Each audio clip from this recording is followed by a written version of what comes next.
It's a serious business, it's an important business, but it doesn't have to be so complicated.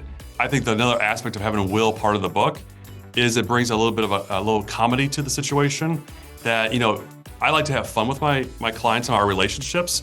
And I think a lot of times when people think of investing or budgeting, those are words that just seem so dark that they don't want to actually talk about it. That sometimes we make these things so complex that people, and sometimes it's a maturity thing. I think, when I was an advisor back when I was, the late 1990s, early 2000s, you're using a lot of jargon that people don't understand because you're trying to build credibility with them. And what you end up doing is just adding to confusion. So welcome everybody to today's Advisor Spotlight. We have a very special treat. We're going to be talking with Mark Schlipman and Steve Short. And of all the segments I've done for Investment Mastermind, this is actually the first where I've had a financial advisor and a co-author that's on the other side of the fence who is an investor.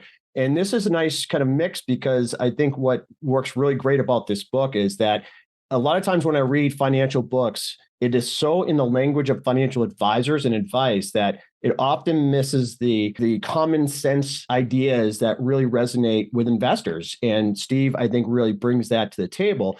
Now, Mark has been in the financial services industry for over 25 years. Schlipman Wealth is part of Carson Wealth Management, which is a huge organization, but it also has small footprints everywhere across the U.S. to give that personal touch to clients. He partnered with Steve on this epic journey to create the simple road to financial freedom. And so today we're going to talk about the origin story of how you got there, maybe how Will Ferrell got involved in writing the foreword on the book as well, which is pretty neat. And also, how, from Mark's standpoint, how other financial advisors can look at these simple concepts and help them to have simpler implementation for their clients. So thanks both of you for coming in today on Investment Masterminds. Absolutely. Thanks for having us. Yeah, Steve, I love that you have the book in the background. I'll have to put my copy in the background as well once when we're done today. I don't want to mess up my background shot there, but so why don't we start with Steve? I've worked with so many financial advisors on the program.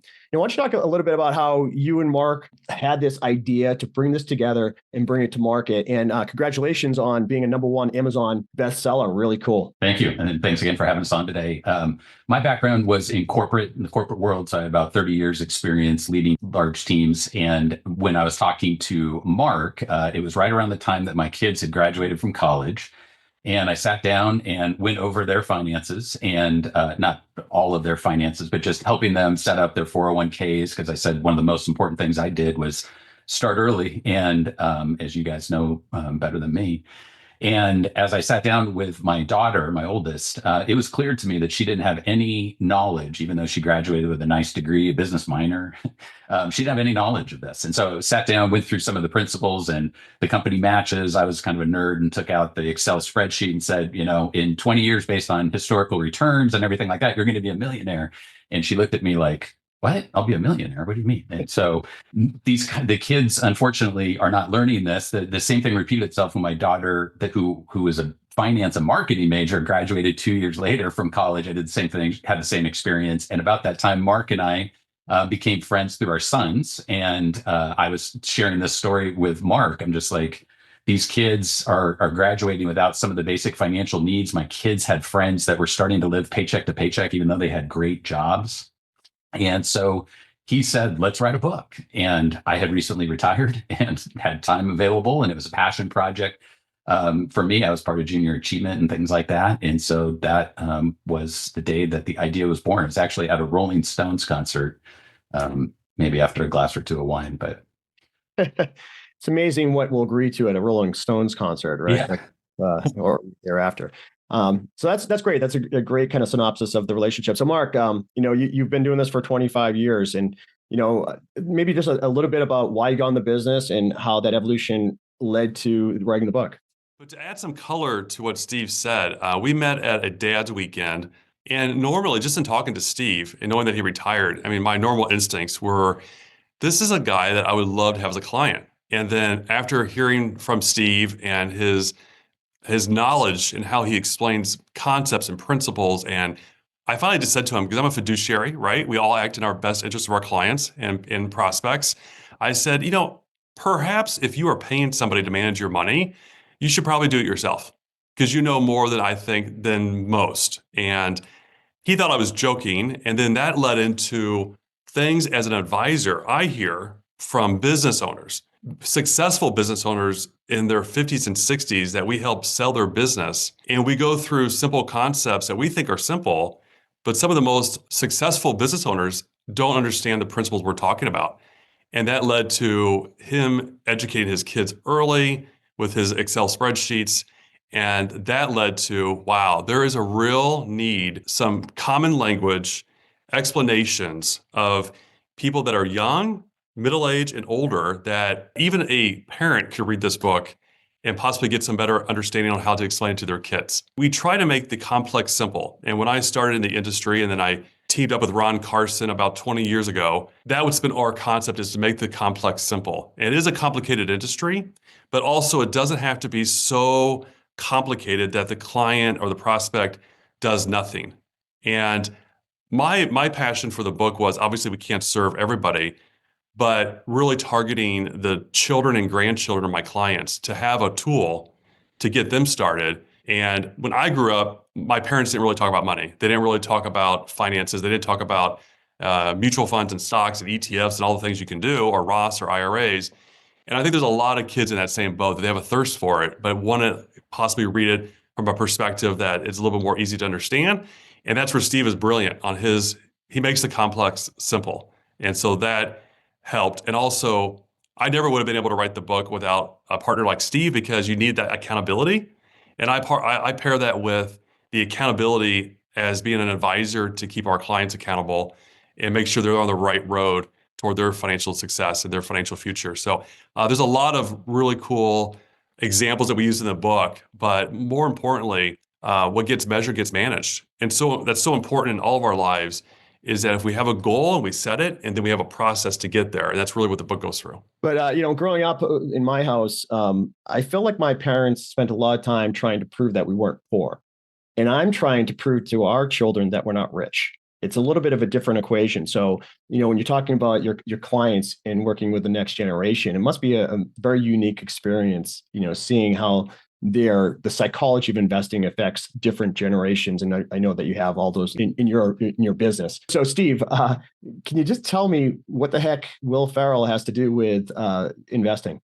How do you end up being in the foreword of this book? When I was reading the foreword, I was thinking, is this actually somebody else named Will Ferrell, or is this the actual actor?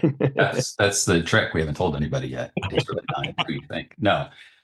Mark and I were putting our heads together and trying to figure out who we could have write a foreword that would carry a lot of weight from a financial background. And who else do you think of besides Will for that? So, no, I'm just kidding. Will and I go back. We were actually fraternity. We were actually pledge brothers together back in the day. And so we've been friends for, 35 years now. He's a really good friend, and so I had asked him. Obviously, having his weight on the book really doesn't hurt anything when you're trying to sell some books and spread the message of financial literacy. It's something near and dear to him. His kids are about the same age as my kids, and so it was really nice of him to be able to offer that up for us. Yeah, so I would say that the movie Old School was based on your experience with Will and at the fraternity. I'm sure. I'm sure that's. Yeah. There's some similarities. Yeah. The interesting thing is, so Steve, early on in our relationship, before we even started writing the book, he introduced me to Cancer for College, which is a non-for-profit organization. And I wasn't punked, but he said, yeah, let's do this golf outing. You can help maybe support the cause. And we went out to San Diego, and he said, well, we're going to be having dinner. Why don't you meet us up around 9:30? And I had no idea. I walked into this room where we're having dinner, and next to me is Will Ferrell. And I, just first time I've ever met the man before in my life. But we also, in thinking about who could write the foreword, is we also wanted to give back. And part of the proceeds of the book goes to Cancer for College. And when, it's important to Will too, as his organization. And so it was kind of a dual purpose to have a cause for the book of how many children are being diagnosed with cancer from the age of 13 to 18. And this is a needs-based organization that gives back in the form of scholarships in other areas as well. So that's also the element of the book too, is that we're trying to get the message out, obviously to educate young people, but also help us raise funds for Cancer for College. Yeah, and is that cancerforcollege.org? Is that It is. that's Yes. the website, right? There's a great video. If your listeners have a chance to go to that website, there's a video that's 5 minutes or so that just talks about the background. It was actually another fraternity brother of mine that is a three-time cancer survivor, double amputee, that started the charity. So it's charity near and dear to me. And now Mark and Will as well. But it's just a great organization that is giving back to those that are overcoming huge obstacles and are just making a great impact in the world today in terms of becoming doctors and just really getting involved in trying to fight childhood cancer. It's amazing because you think of a child having cancer and this is a needs-based program for college, but look at a lot of times when a family has a child that is stricken with cancer, that typically one of the parents may lose their job and other financial resources are being drained. So look at all the things that happen that financially burdens the family, and when a family is stricken with cancer. Yeah, so that's cancerforcollege.org. We'll make sure to put the link on our website and on the Investment Masterminds website for you too, along with the episode that we're recording today. Thank you. And we'll share that through LinkedIn as well. So we'll definitely help to promote that cause. It's a great cause, and we'll certainly do our best to amplify that messaging for you. So Mark, you've been in the business for 25 years. Could you tell us a little bit about why? Why did you choose financial services? How did it find you? When I got out of college, I was on my way to law school, and I did an internship with a trial lawyer. And I quickly realized that maybe that's not what I want to do for the rest of my life. And so I worked with an advisor in the area that worked with my family. And early on, there was a story that, I was with my own father when he started his construction business, and he was going in to start, doing some savings. And actually, there was a firm in town that actually rented from our family. And we walked in there, and as his son, I witnessed them using language and over talking, and I saw that my dad ended up just like getting discouraged and doing nothing as far as investing. At least that day he did not. And so that always very impressionable to me, that in working with people with the investments, it's a serious business, it's an important business, but it doesn't have to be so complicated. I think another aspect of having a will part of the book is it brings a little bit of a little comedy to the situation, that I like to have fun with my clients and our relationships. And I think a lot of times when people think of investing or budgeting, those are words that just seem so dark that they don't want to actually talk about it. Series that sometimes we make these things so complex that people, and sometimes it's a maturity thing. I think, when I was an advisor back when I was, the late 1990s, early 2000s, using a lot of jargon that people don't understand because you're trying to build credibility with them. And what you end up doing is just adding to confusion. So can you talk about, Mark, how you've helped structure the book to help people avoid that complexity? As simple as, we kind of flipped the script a little bit to get people started. We took the 50-30-20 rule and flipped it to the 50-20-30 rule, that we could like condition children. So for example, my son, who did an internship with Carson Group over the summer last year, now he's working full-time at Carson Group in Omaha, studying for his CFP. He just passed Section 5. I just got an alert on my phone about 5 minutes ago. So he's doing the CFP, he's working with clients and lead advisors up there. But he also knows that, when you look at his budgeting, to keep it simple, 50% of what he earns, let's use that for his things that he needs in life. Then 20%, we put that as a priority. 20% save it for the future. And 30% are all the wants that he wants. And he's finding himself out that he's actually putting more money away for the future because his wants are a little bit lower right now because we spoiled our kids when they're in college. And so he's got a lot of the things that he already needs or wants. And so that's a simple process right there, that even somebody who came in my office who's a referral, and they're basically at 16, 17% of what they're saving. And just that simple conversation, I said, well, can we get you to 20%? And they're like, yeah, what's that mean? And so we did the math and like, oh, we could probably do 25%. And so I think that's the first thing that Steve and I agreed on. And in writing the book, I don't think we've had but maybe zero disagreements, is about how we structure it, early on, and then when life gets a little bit more complicated, and then late to the game, and showing people that you could have less money in your 20s and 30s and start saving with the compound interest over time of growth, versus if you started later in your 40s and 50s. But if you are starting your later 40s and 50s, there's still a game plan. It just may be a little bit more of a percentage of what you actually earn that goes away for the future, but it gets put away for the future.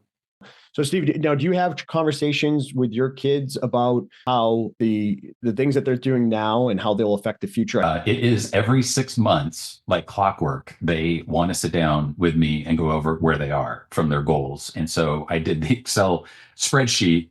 And one of the things that Mark and I talked about when we were doing the book is your $1 million mark, not because it's anything other than it's a good goal to have that out there. Not saying it's a place to retire or whatever, but it's something that really caught the attention of the younger generation when we talked to them. Man, I can accumulate $1 million. And so they're always, when am I going to be a millionaire? That's sort of that goal that's sitting out there. So we sit down every 6 months, go through go through where they are and what they've saved up. We really set up the book to age as we all age. And so it's really for any generation, but we're really focused in on those new to the workforce. So right out of high school, right out of college. And we start with like a positive mindset. You got to believe that you can accumulate, you can hit these goals that are out there. Then we get into budgeting and just the basic stuff that's out there. And then to Mark's point, when life gets more complicated is when we get married, maybe you have a house, maybe you've got kids, things along those lines. And then late in the game, to Mark's point, these might be people that the kids have left the house. They're making good salaries. At this point, maybe they didn't say anything, but you know what? They've got good salaries. Maybe they can hit their marks that they want to late in the game. So the book sort of ages like we all do. And then one other thing that we thought was important is to call out certain moments. We use the analogy in the book of your wealth accumulation is almost like climbing a mountain. And you're going to have some ups and downs and things like that, but ultimately you're getting to the top of the mountain. And there's a couple places that you could fall off the mountain if you're not careful. And so we created these things called STL moments, which are stop, talk, and listen to a professional. So if you're thinking about cashing out your 401k, stop, talk, and listen to a professional before you do that. If you're thinking about if you're going through a divorce, these are times. Most of the stuff that's in the book you can do yourself just by sort of reading and following along in the book. But there are a number of things that we said you really need to talk to a professional during certain times. Oh, well, guys, this has been a ton of fun. I'm so excited for the success you've had with the Simple Road toward Financial Freedom. Congratulations on being a #1 bestseller on Amazon. For those of you on the call today, if you're a financial advisor, feel free to reach out to me at jeff.thomas@swanglobalinvestments.com. If you got an email from Swan, feel free to just reach out to us that way. We do have some of the books in stock, so I can send those to financial advisors. Of course, a portion of those proceeds go to cancerforcollege.org, which we definitely would appreciate you going to that site and to contribute if you can. It's a great cause that both Steve, Mark, and Will Farrell are all behind. So also, we've got social media. We have simpleroadbook.com. Just a quick shout out to our website. Sure. It also does have social media links that we'd love to have you share with your friends. Mark and I try to get on and post some financial advice, especially for people that are very focused on how do I get ahead and get on the simple road. So Instagram, LinkedIn, TikTok, YouTube, we're kind of on all the social media channels.